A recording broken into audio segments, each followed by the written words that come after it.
So my name is Rick Kriseman. I have the honor of being mayor of the city of St. Petersburg. I was actually born in Detroit. My family moved to Florida in 1972, so most of my life has been here in St. Petersburg. Went to Pasadena Elementary, Azalea Middle School, and Bogie, or as it's known now, the Bogosiega High School. My wife Carrie is a native of St. Pete, born at St. Anthony's Hospital, and graduated from St. Pete High. Her and I will be celebrating 25 years of marriage this November. She is an incredible woman and works at Creative Clay. And we have 2 kids. My daughter Jordan will be 20 this September. She is starting her sophomore year at the University of Florida and will be studying art history. She graduated also from St. Pete High.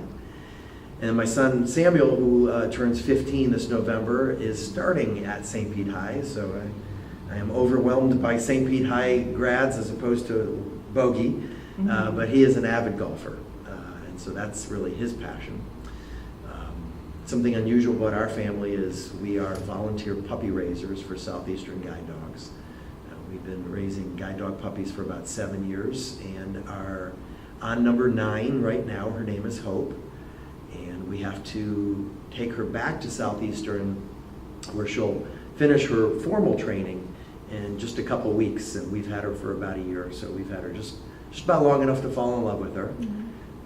But we look forward to her doing great things and becoming the eyes for somebody who needs her assistance. So it's a pretty cool thing. Awesome.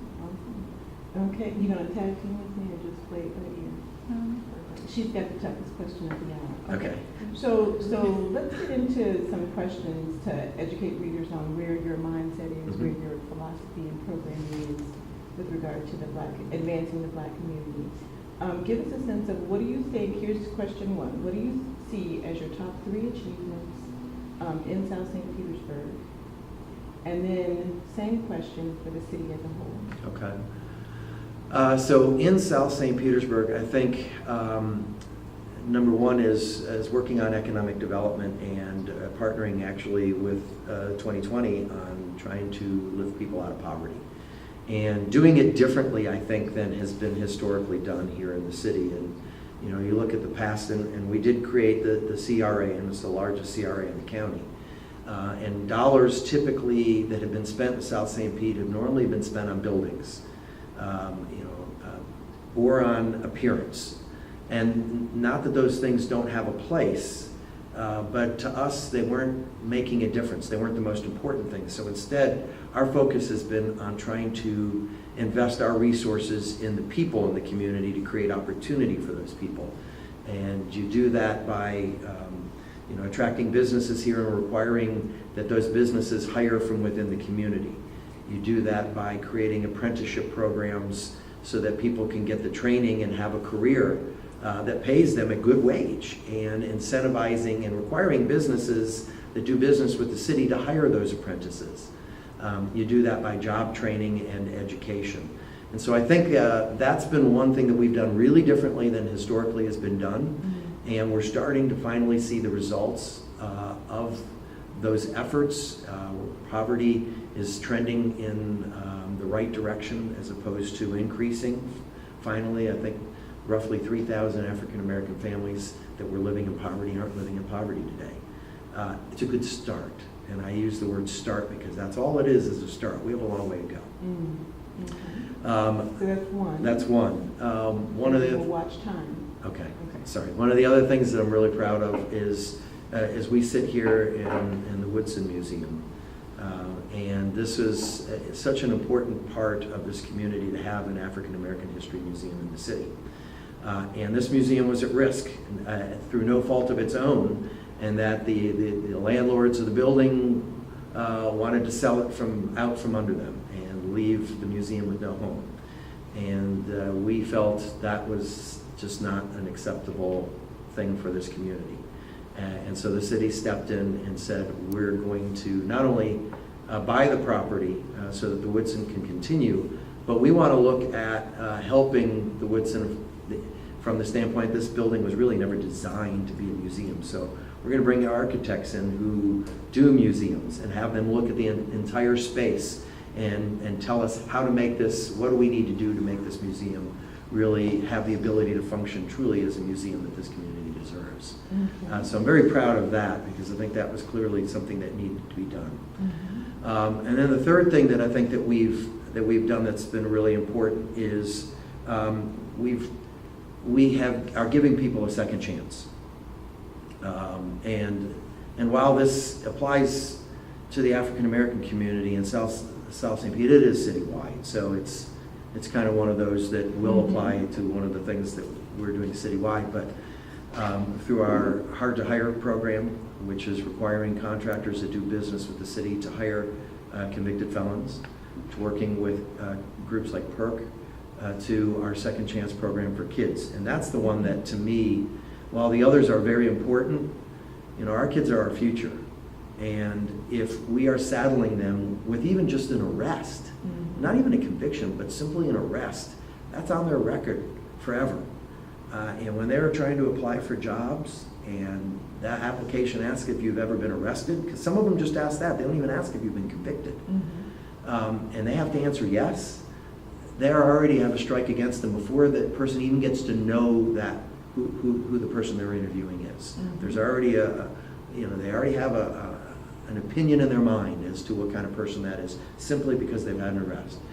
And so we thought it was important to make sure that if a young person makes a mistake, that it's not a mistake that's with them for the rest of their life. They have a second chance.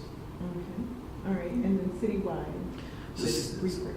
So citywide again. Sorry. No problem. Jacob is pinching us here. Okay. Citywide, certainly, our efforts to give second chances out to everyone in our community through that Second Chance program, through the Hard to Hire program.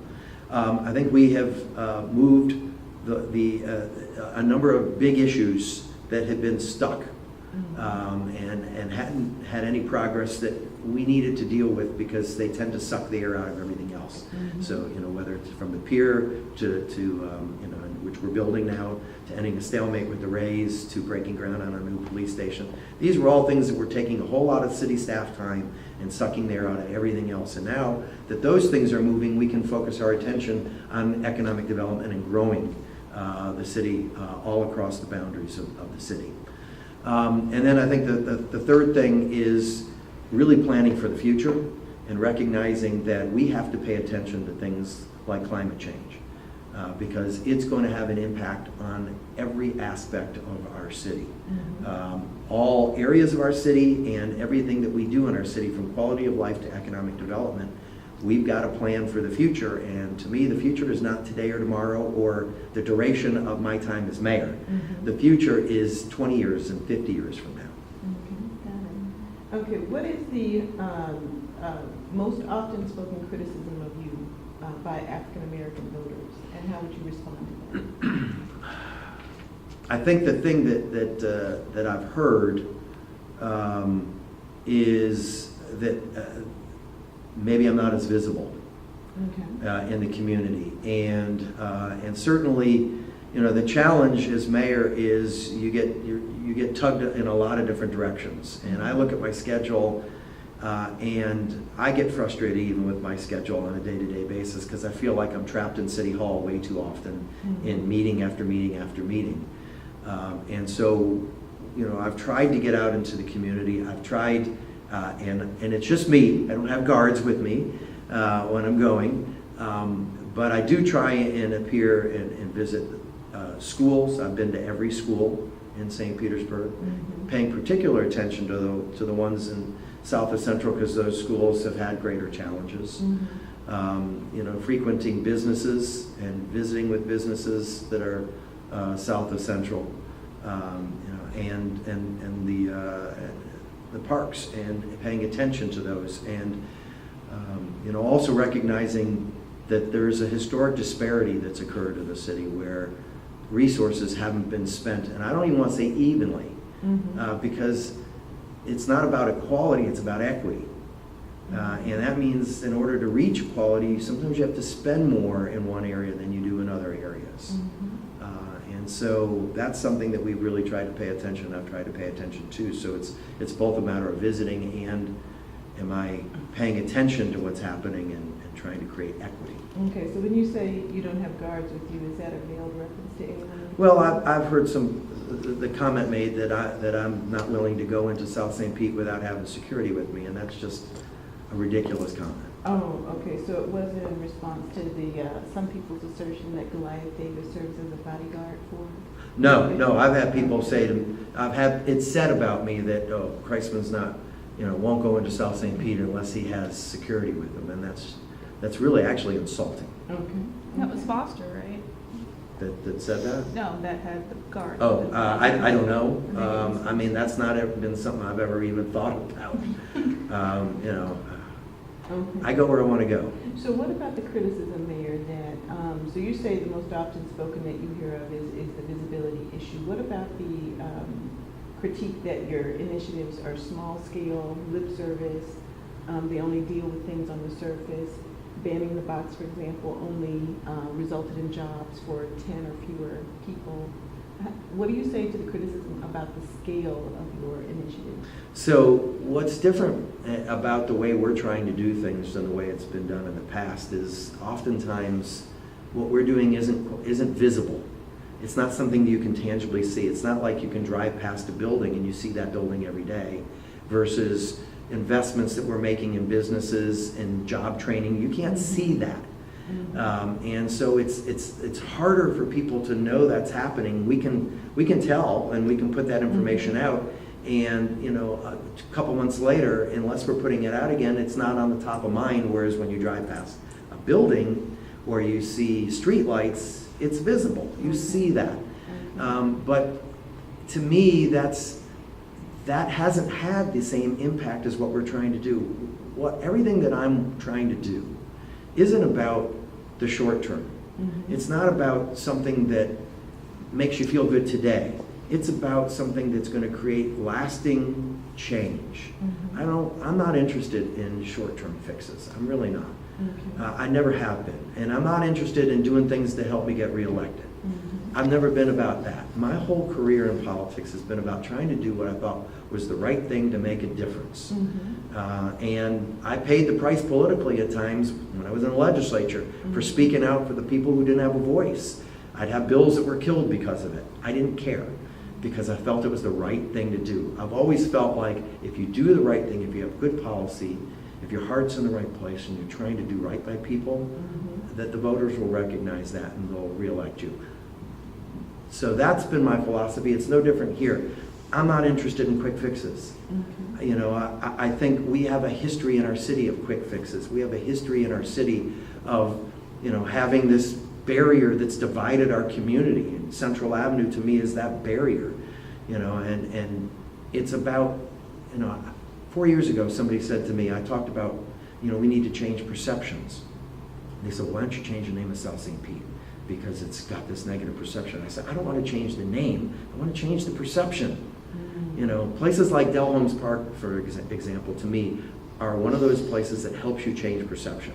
Because if you visit, anytime you visit Del Holmes Park, what you see is people from all over the city there. Black, white, Jew, Christian, Muslim, it doesn't matter. And that's how you change perceptions, when you get people together who realize we're all the same. We all want the same things. Okay, so let's give viewers some sense of what some of those invisible things are. I know about some of the things personally. For example, there's been a huge increase in business formation by African Americans Yes. and in South St. Petersburg as a whole during your tenure. Give viewers a sense for where that thing that they don't necessarily see happening, but where does that come from? How did that come about? Yeah, actually 174% is the number of new business registrations in the CRA from 2013 to 2016. That's 440 new businesses south and South St. Pete's in 2016 alone. And so it's a combination of things. I mean, the CRA, creating that CRA and the dollars that we're generating, and we're just getting started. That's the exciting part. Were used to invest back into the community. So I'll use Dolores on 49th Street as an example. She was able to take those funds and do things to her facility and improve her facility and equipment in her place that is allowing her to grow her business now. And so it looks better, the amenities for the kids are better, she can provide better services to those kids, and that allows her to attract more people to her business. We work with the TBBIC, the Tampa Bay Black Investors Corporation, and we give them money for startups. And so there's a lot of, through that organization, they're working with entrepreneurs, as is our greenhouse, and providing services to help people that want to start business learn how to start it, how to do a business plan, how to market their business, how to manage their funds, and then grow their business. We're opening the Financial Empowerment Center, which is really important, and that's an investment that's taking place in a great partnership. And that's not only going to help people learn, and kids and adults and their parents, because you can't just do the kids, you got to do the adults too. Not only learn about how to save money, how to grow their money, how to invest their money and put it into a bank, but everything about the business of finances. So, and not relying on places that charge you high interest rates in order to get your cash. So we put out late last night, so we went to your supporters and said, give us a question for Mayor Kriseman. We went to your opposition and said, give us a question. So we got one from Ken Welch and we got 4 from Cedric Gordon. Okay, so we're going to pick one of these. So, Okay. so your opposition is asserting that you are opposed to body cams and that Baker is quote unquote open to considering it. Give viewers a sense of where you are and what you know of your opponent's position on that matter. Yeah, I as far as Rick Baker's opinion on that matter, I'm not sure what it is. It's not something that I've heard him speak to frequently. I have a great police chief in Tony Holloway, who I trust tremendously, and I look at what he's done with this police department and the changes he's made. And I'm very impressed and very pleased, because if you don't have a good police department and you don't have a good chief, everything fails. The whole quality of life fails, economic development fails, everything. He also serves on an American Bar Association's committee that is looking at the issue of body cams nationwide. People are turning to that committee for information and opinion. And so my position has been, I am open to the issue of body cameras. In fact, we were asked a lightning question the other day, yes or no. And if all you can say is yes or no, right now my answer is no until my chief says, I want body cameras. The minute he tells me I think body cameras are what we need in St. Pete, I'm comfortable with the technology, I'm comfortable with the privacy issues across the board, all the issues that have arisen. Tell me what you need funding-wise, let's get it done. Until he tells me that, then I'm not going to do it and force it on him, because he's the expert and he's been living this issue through that committee for the last couple of years. We have put cameras in cars, in the police cars, so when they make a stop, whatever's happening there is being videotaped. And my understanding is the number of citizen-initiated complaints against our police department has dropped pretty dramatically. Since when? Since Chief Holloway has been chief. I've got to take a look at the numbers so I can give you actual hard figures, but that's my understanding.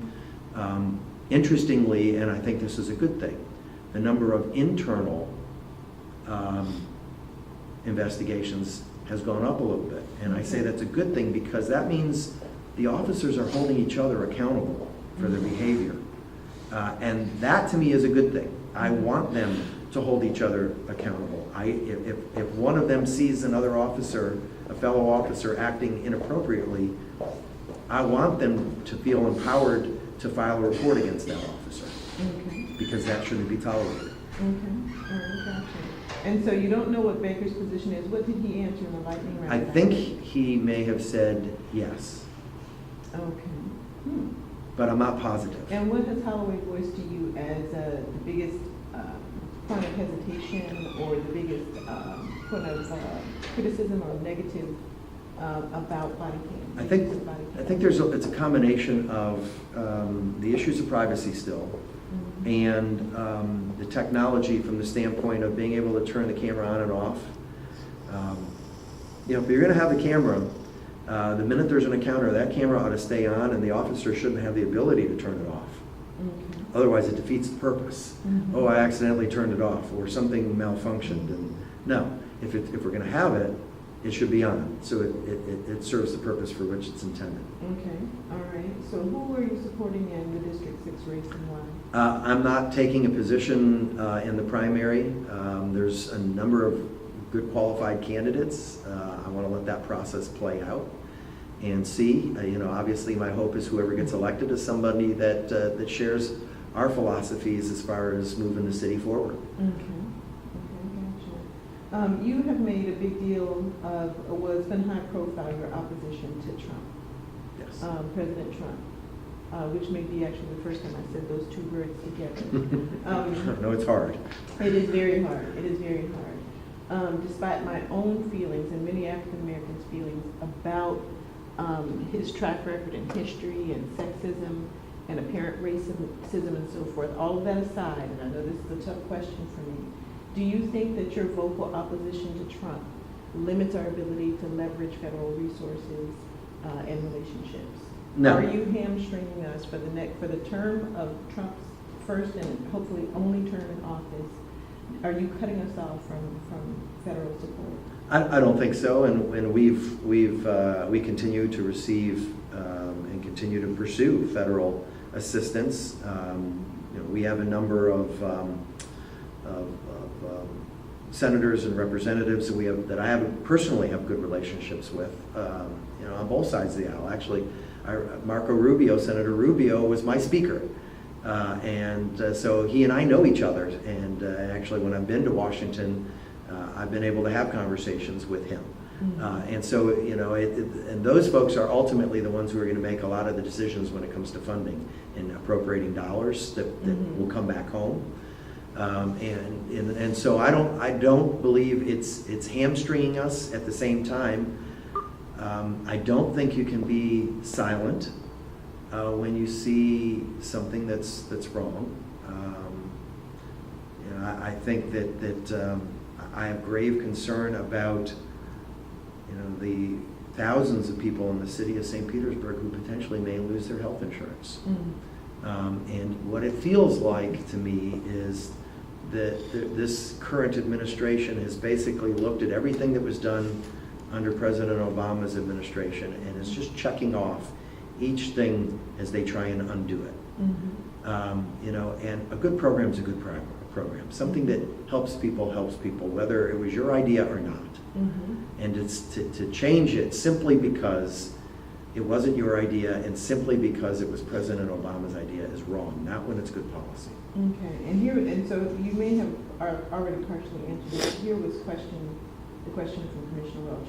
You have been a strong supporter of President Obama's policies on health care, justice reform, and voting rights. Why is it important for a mayor to speak out on these issues?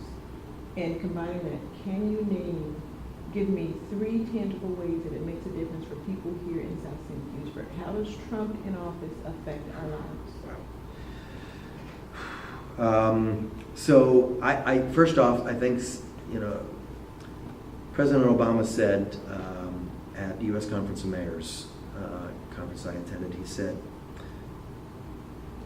Washington's dysfunctional, state governments are dysfunctional. It's local government and mayors that are the change makers. You guys are the ones that can be the innovators. You are the ones that can have a direct impact on people's lives every day. And so he challenged us to be innovative. He challenged us to make a difference, recognizing we may have to do it on our own without Washington help or without our state government's help. Mm-hmm. But he said, you know, and I agree with him, it isn't going to happen in those places. We have to be the ones to do it. So if our state government isn't going to enact policies that restore felons' rights or that ban the box or that give people that have made a mistake a chance, if they're not going to put in policies that require a parental leave so that a man or a woman who has a newborn gets to spend time with their child and not worry while they're spending that time if they're going to be able to pay their mortgage or their rent, we have to do those kind of things. Mm-hmm. And so we've done them in St. Petersburg, and that's why I think it's important. that we do speak out, that we do take positions and implement policies, even if it isn't coming from Washington or Tallahassee, in our case. As far as Trump, first off, what scares me and really troubles me almost more than anything is the culture of discrimination and hate that's been created in our country. And it started during the election. It seemingly okay to say horrible things about people. You know, whether it's someone who's African American or someone with a disability, to make fun of them. That worries me tremendously that that's now seemingly Do okay. you think that contributed to Paul Jennings' empowerment to say what he said in the form of it? It certainly might have, because you know, when somebody feels like, well, our president can say those things, so why can't I? That's not who we are as a country. It certainly isn't who we are as a city, and that should worry every one of us. We all ought to be concerned about that, because it's never okay. Hatred's never okay. Discrimination's never okay. You know, healthcare, obviously, I know Commissioner Welch is passionate about this, and himself was personally involved in helping get people registered under the Affordable Care Act. You know, and we had over 10,000. I've heard as many as 17,000 in St. Pete. I think he uses the number 50,000 around the county that now have health insurance that didn't have it before. And that's a big deal. And the thought, you know, if I was someone who had that because of President Obama's health care plan, if I had that insurance and suddenly I was faced with the fact that I might lose that, especially if I had a medical condition that I know could bankrupt me, that would be something I would be tremendously concerned about. And then, you know, these executive orders, that's all right, that were ruled unconstitutional, and rightly so, that impact us here, because we have a Muslim community here. But again, it's broader, because if we make that policy okay for Muslims, who's next? Is it African Americans? Is it Jews? Who's next? Gotcha. We should all be worried about I that. think Lynn's going to try and tackle a tough sewer question. I'm going to try and get a great Facebook photo here. Okay. Well, first, can you explain to me what happened in the sewer? Because I've heard all different types of stories, and so I just need to get it in my mind straight. Yeah. So it's complicated, but to me, the essence of how we find ourselves where we are at today is two things. One is, for decades, it didn't just start with Rick Baker. It didn't start with Bill Foster. It didn't start with Rick Kriseman. But for decades, the city of St. Petersburg didn't spend enough on maintenance to get above the curve, to stay above where we needed to be, so we weren't falling behind in our maintenance of our pipes, of our laterals, of our manhole covers. And because of that, we have a condition called I&I, infill and infiltration and inflow, where rainwater penetrates into our sewer system where it isn't supposed to be. And so that's part one of the problem. The second part of the problem is as we have continued to grow as a city, and as we planning for the future, we didn't look at our sewer system and say, what do we need to do as far as our capacity? Should we be enhancing and enlarging our capacity? Now, you hear a lot about Albert Whitted. Right. And the decision to take Albert Whitted offline actually first started in 2001, the first mention of it, shortly after Rick Baker was elected mayor.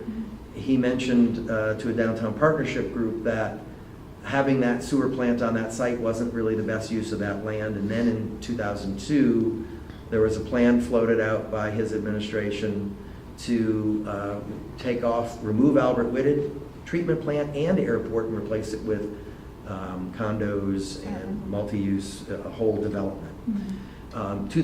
Fast forward to 2011, City Council votes to decommission that plant, to take it offline, and primarily because the EP rules changed, and to upgrade that plant would have required a remote storage being constructed and then having to connect because of the new DEP rules. And so the decision apparently was made back then to take it offline.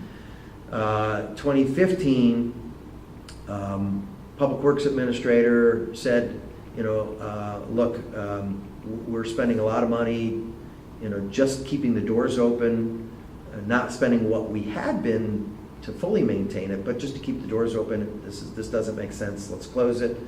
I asked, my city administrator asked, do we have capacity? Our public works folks said they felt we did. And then we have the storm that brings us record rains and happens for 2 years, actually. 3 states of emergency declared. And so what ended up happening is you had tremendous volumes of rain, water that are mixing with our sewer, actually overwhelming the sewage that's in there and going to our plants that did not have the capacity to handle it. And as such, we ended up doing what the same thing actually that Rick Baker said he would have done if faced with a similar situation where you had a choice between sewage, raw sewage flowing down streets and backing up into homes or discharging into the bay. We had to make the choice to discharge.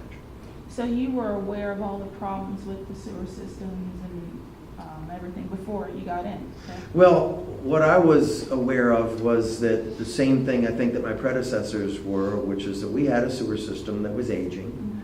But what I wasn't aware of were a couple of the reports that were issued that I never saw and City Council never saw that implied or at least stated that there was some concern with closing Albert Whitted until additional capacity was added at Southwest. And let's remember, Albert Whitted in peak only provided 25 million gallons of storage. And so, when the comment's been made, well, after you closed it, 30 million gallons were discharged. Even if it was open, there still would have been a discharge because Albert Whitted only had a 25 million peak capacity, 12.5 million per day. So we were aware of that, but what I wasn't ever made aware of is that we weren't investing enough to get ahead of the curve, but that we were at least at a minimum staying flat and not losing ground. We were losing ground. And so now our plan is very aggressive, and it's a twofold plan. It's short-term and long-term. It's in the short term to massively invest in adding capacity and in doing repairs on those pipes, manholes, and laterals that are in the worst condition, and then continuing to invest beyond that $304 million in trying to get ahead of the curve for pipes, laterals, manholes, and then finally doing the first master plan. We've never had a master plan of our sewer system. Doing a citywide sewer system master plan and stormwater master plan, which hasn't been done in 23 years, and having those two master plans work together because the systems are, even though they're not directly connected, there still is a connection, and they have to be done at the same time, and they have to be done in conjunction with each other. And so we're trying to look both at a short-term fix and long-term fix for the system. Okay, so infrastructure is important. It's critical. And you look at how Penny for Pinellas is up this November, and voters have to approve Penny. It's so important. But if you look at Penny's round 2 and 3, and how much was spent on our sewer system, yes, money was spent on infrastructure, but not on our sewers. We didn't spend anything from those 2 rounds on our sewers. We're already targeting 90 million out of the Penny funds, specifically just for our sewer system. So how much do you think it's going to be all together? Well, honestly, I don't know the answer to that. And the reason I don't know is because until we get that master plan back, which will tell us what we need to do, and it might tell us we need to reopen Albert Whitted. And if it does, that's what we'll do. But I suspect if it does tell us we have to do that, that we're going to have to change the kind of treatment plant it is because of the inability to build storage on site. And so we may have to go to a different type of treatment plant and retrofit that plant altogether if we have to bring it back online. But until we know what that master plan says we have to do, and that's going to take about 18 to 24 months because it is a big endeavor. I don't know how much overall we're going to spend, but it wouldn't surprise me if we're spending anywhere from $750 million to $1 billion on our system. Yeah. So since we know it was old when you got in and it's been aging, did you have any plans before this debacle happened? Did you have any plans to update it, upgrade it, replace, whatever? You know, I don't think I had as good a sense as I would, you know, hindsight's 20/20, I wish I did. Mhm. I didn't have a sense of not only the condition it was in. Now, we had all along, and I had all along knew that I needed to deal with climate change. Mhm. And in dealing with climate change and resiliency, our sewer system and our stormwater system were going to be a part of that study. Whether we were going to do a master plan per se, like we are doing now, I'm not sure if that was something I had really thought about, whether we needed to do the master plan. But I also knew that when we're looking at doing a study on our resiliency and what we needed to do to become more resilient and sustainable, that we would be looking at those systems, because that's all a part of everything we have to look at in order to become a more resilient city. We have to look at our infrastructure and our zoning rules and across the board. Okay, so is there any other infrastructure around the city that maybe you haven't thought about? Well, we are programming in this next penny round a significant increase in infrastructure spending across the board, not just in sewers, but we're going to go and take our infrastructure spending from somewhere around 40% in the last round of penny to almost 80% in this round. Recognizing that we've got seawalls, we've got roads, we've got sidewalks, we've got bridges and buildings, all that have to be addressed. The infrastructure on all of those buildings has to, and those facilities all have to be addressed. And like on 9th Street, when it rains, it becomes a leak. Yes. And that's something that's been around since I can remember. Yes. Yeah. And you have to ask yourself, why has it been okay for Lake McGorry to always flood? The residents that live around there. Why has it always been okay for Shore Acres to always flood? Why has it been okay for the Meadowlawn area to always flood when it rains? Why has it taken until now for the city to say, you know what, that's not acceptable. We need to look at why that's happening and how do we address it. I don't know why. I don't have the answer to why over all these years. Again, this spans, a lot of mayors who did little pieces. Not that there wasn't anything ever done, but it wasn't a holistic approach. It was, and so that's what we're trying to do. We're trying to look at it holistically and say, and that's part of the stormwater master plan. What do we have to do so that that isn't a normal way of life for the residents in those areas and in any other areas? I will tell you, I've lived in my neighborhood now since 1993, and the last rains that we had a year ago that summer and the flooding that I saw in my neighborhood and in the neighborhood right next door was the worst I've ever seen for all the years I've lived in that neighborhood. So that tells me that while we know we have problems in Lake McGorry and we have them in Shore Acres and Meadowlawn, our system citywide has challenges that we have to address. Mayor, so you and I have sat in your office and we've talked about how to rev up and how to leverage the millions and actually tens of millions in construction projects. You just mentioned, I think you said the figure 40 million in infrastructure with regard to the water system. How do we ensure that a healthy portion of that goes to African American contractors, opening the doors of opportunity in contractor circles where African Americans are not penetrating, they're not getting enough dollars? Where do we go with that? A couple things. One of the things that we're... It's going to look weird. Okay. So a couple things. One of the things that we're doing is our SBE ordinance is being rewritten. It has been too aspirational for my liking, and council's liking too. This is something that this policy is one that council, and there's a lot of them, that council in my office, we share the same philosophy, and this is one where we do. And so what you're going to see come out is a ordinance that's got real teeth to it. And where if businesses aren't being given an opportunity, then there's going to be penalties that business is going to face. So if a general contractor isn't hiring subs and giving opportunities that they're going to be required to give, then there's going to be both monetary penalties, but there's also the loss of potential future city jobs. So we want to make sure that they know we're serious. It's the same thing we did with our hard-to-hire ordinance and with our apprenticeship ordinances, where we put some real teeth in those ordinances finally. So if people aren't complying and they're not following the rules, then they're not going to be able to do business with us again. The other thing that I think we need to do is we need to work collaboratively with that community, with the contractors, African-American businesses and contractors, and work at doing a better job of compiling lists so that they know when projects are coming and the contractors know about them. And I think that's an area where we haven't done as good a job as we could. And so we have to do a better job in that respect of connecting and creating that opportunity where people know who's out there and who exists and who can do that work. And so that they're given that opportunity for consideration that, if you don't know that business exists, you're not going to reach out to them.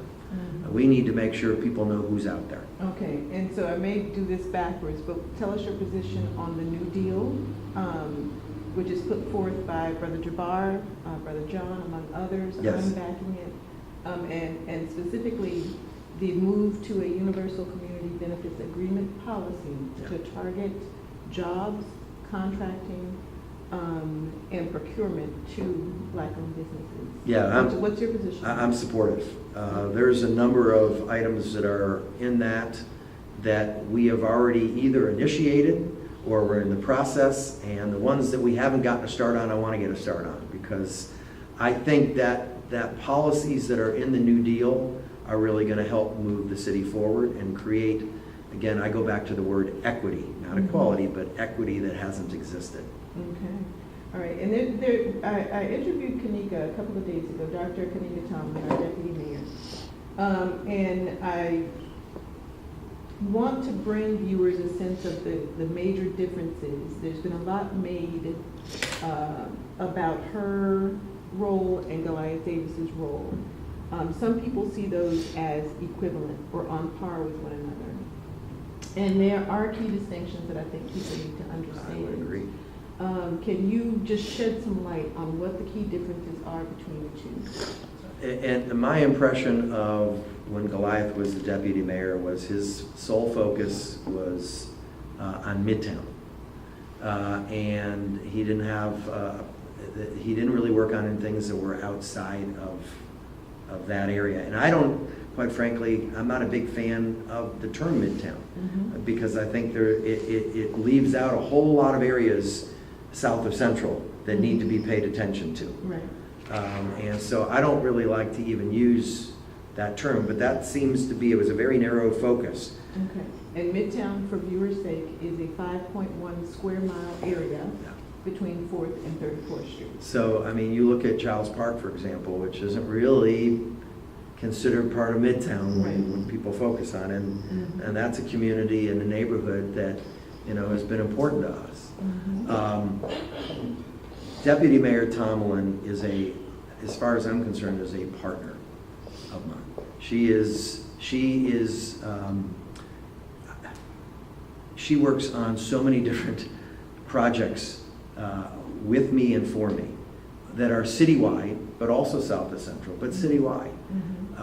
Because there are things that I'm interested in that I just don't have the time to put that kind of attention and pay the kind of attention to them that having somebody like Kanika Tomlin can do. And Healthy St. Pete's a great example. That's a really important initiative citywide, but it has a particular relevance to what we're trying to do with poverty, because that being healthy financially, physically, spiritually is all part of helping somebody get out of poverty. So, I think, and I've heard somebody else one time that said that they felt like she was just, there to be on my side and show up at things. They don't know Kanika Tomlin if they're saying that. First off, she would never agree to do that. But secondly, this woman is incredibly powerful, incredibly bright, and has done amazing things in the city. And we are, as a city, very fortunate to have her, her dedication and community service And spirit. you were on council when Mayor Baker was in office. What was the equivalent for the, she's deputy mayor for the city as a whole. Yeah. Goliath was deputy mayor for Midtown. Who was the equivalent under the Baker administration, if there was any? I don't know that there was one. I mean, Okay. she kind of is a part of several of his deputy mayors that she does, because she has her hands in so many different things that she's working on and supporting me on and helping and advising me. You know, I'm a big believer, and this is a leadership difference philosophically between you know, Rick Baker and me. I like to surround myself with incredibly bright people. I like to empower them to feel like if they disagree with something that I say or a position I'm taking, that they are empowered to tell me that and try and convince me why I'm going in the right direction. And you know, if they do, then I'll change. But if they don't, then they also know that they've got to get behind and support the direction I'm going. Kanika is invaluable for me, that I rely upon and bounce things off of, and having her there it was one of the better decisions I made to hire her.